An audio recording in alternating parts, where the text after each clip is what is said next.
Today I'm bringing you a dark tale of two men from the island of Maui. One is a no-nonsense and intolerant street preacher. The other is a charismatic alcoholic fireman. And little did they know that their lives would become intertwined in a story of intrigue, fame, and ego. Today I bring you the story of Daryl Hall and Dave.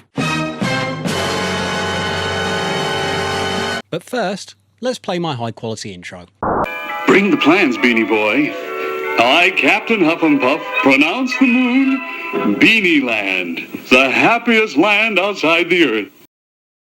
Daryl Hall started his YouTube channel in August 2014, and even back then wasn't afraid to give other people airtime. He began with a video on the 12th of August called I Hate My Pastor, featuring a policeman called Uncle, and also features 3 puppets that I strongly suspect are linked to most of the crime on the island. Don't believe me? Take a look.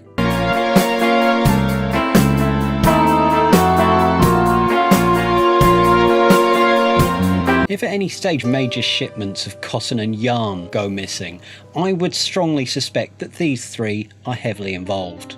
Despite the fact that Uncle was a little bit uncharismatic and seen by some as quite stuffy, the video was actually quite successful. Daryl Hall was convinced that he potentially had found a winning formula and went on to release some of his own videos, consisting mainly of what he called his homeless ministry, and then followed it up with a video on 3 professors discussing evolution and creation. And that wasn't bad editing on my part, by the way. It genuinely was uploaded on what appears to be a 9-pixel by 9-pixel camera. I'm here trying to make effects like this because I think that's what the public want, and they've shot a debate on a 9x9 camera and will probably get more views than I will get in the whole of 2018. Uncle was growing in confidence after the success of his last video and released his follow-up, Crystal Meth Puppet Show, a brave expose on the crystal meth users of Maui. And although this video is good in theory, you've got to bear in mind the age group that this is appealing to. It's appealing to people whose ambitions are still to become a footballer or a fireman, or up until they met Uncle, maybe even a policeman. I very much doubt that 6 and 7-year-olds still have the ambition of taking crystal meth. Quite honestly, if a child at that age has the ambition of taking crystal meth, their expectations of life are so low they'll probably fail to achieve it anyway. But the combination of hard-hitting drama and high-speed car chases made it a success. The whole thing was made impressive for 2 different reasons. First, it's possibly the only puppet show I've ever seen where one of the puppets dies in prison. And secondly, when it comes to puppet shows about not doing drugs, they will never be able to compete with Don't Do Drugs by Flu the Rapper. And if you think you're ready for this next clip, I promise you you're not. Don't do drugs, you little punk, you little hard-headed red salad you. Oh, you can't say I didn't warn you.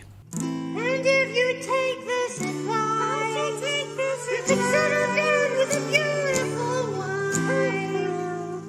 Nothing you ever do in life will ever be as good as that. So my advice to everyone is don't bother following your dreams.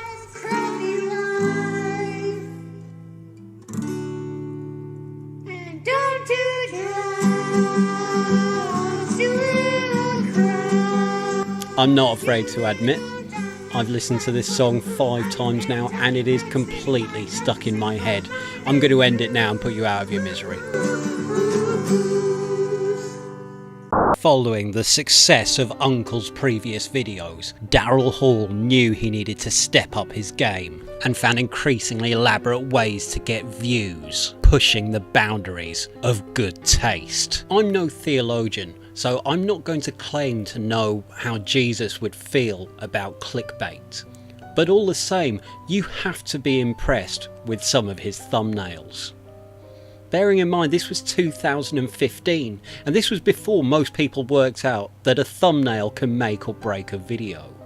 I think this proves that even back then, Daryl Hall was ahead of his time.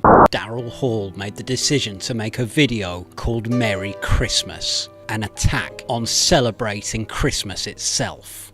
A video so controversial that it literally generated 0 likes or dislikes, until I did just a moment ago, resulting in me receiving so many baffling recommendations on my YouTube channel. I'm thinking of starting the entire thing from scratch. But just because me and him don't agree on pretty much anything doesn't mean to say he doesn't have a case. I personally hate Christmas, as it's the one time of year where I make a total embarrassment of myself. I'm quite clearly a man who doesn't eat enough, and yet one time a year I will eat 7 times my weight in meat, washed down with every alcoholic beverage known to man, and then act in total surprise when at the end of the night I'm doubled over in pain like a person about to give birth to a large computer monitor.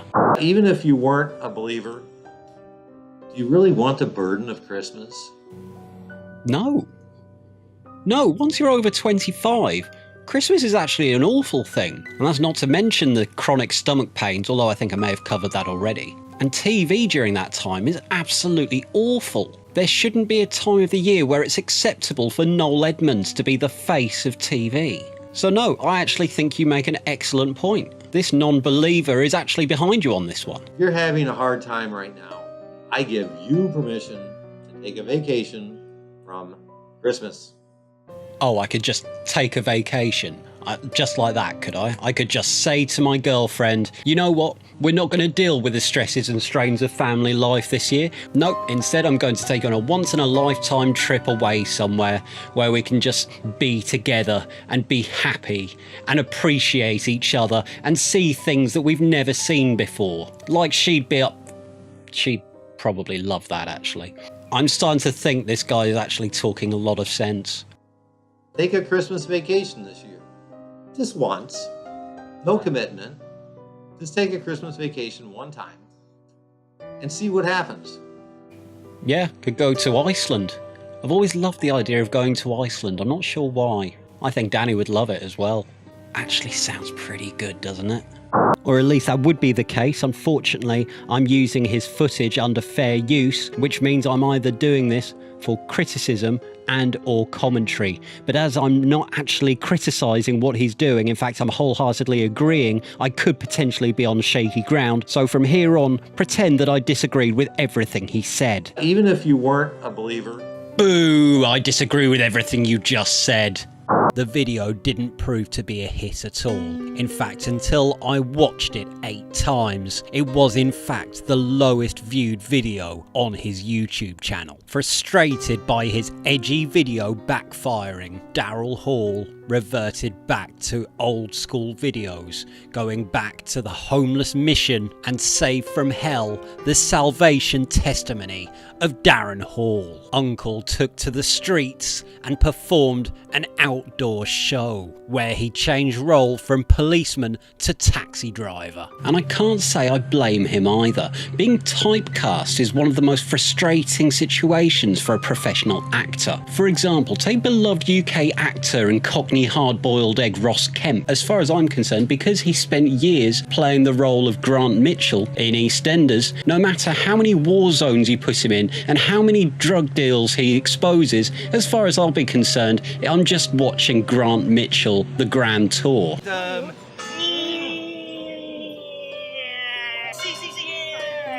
Uncle's first outdoor show was going well, sticking with his traditional format of people approach him, he preaches to them, and they storm away furious. But one man didn't walk away, and little did Uncle know that their lives would become intertwined forever. I have another hitchhiker. He looks like he's been waiting a while. Well, hey friend, where are you going? My crew, please. Hop on in. Thanks. But neither of them will make it to iCoop in this taxi, for without knowing it, Uncle had invited into his taxi David Freeman. Uncle hadn't even started the car before he started to lecture Dave. And Dave, clearly inebriated, was getting frustrated quickly.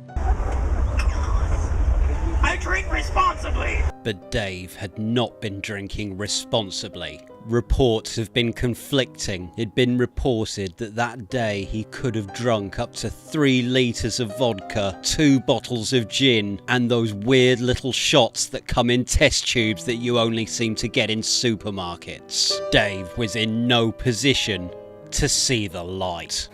Now, what happened next was so shocking that I genuinely had to weigh up whether or not to include the footage in the video.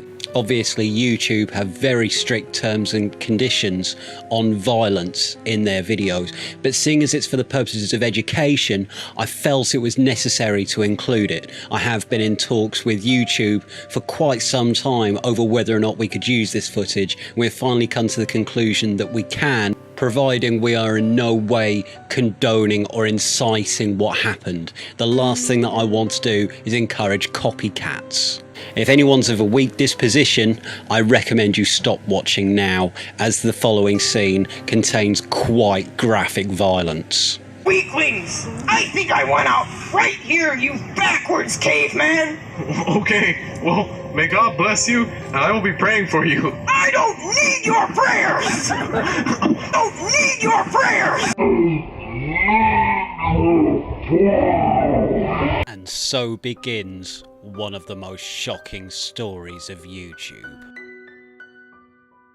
Join me in part 2 as we find out how that strike led to Dave becoming a household name, the struggles Daryl Hall had with keeping him under control, the fall of Uncle, and how all of their hard work was nearly unravelled by a delightful song about having sex with goats. Hoof in hand, making all kinds of plans. Admit it. You thought I'd only said that for comic effect, didn't you? Ladies and gentlemen, thank you for watching. If you liked it, then hit like, share, and subscribe. And if you didn't like it, then watch the video twice, as the second view cancels out the first one. Watching it 3 times qualifies it as a dislike. I don't know why either. YouTube is a fickle mistress.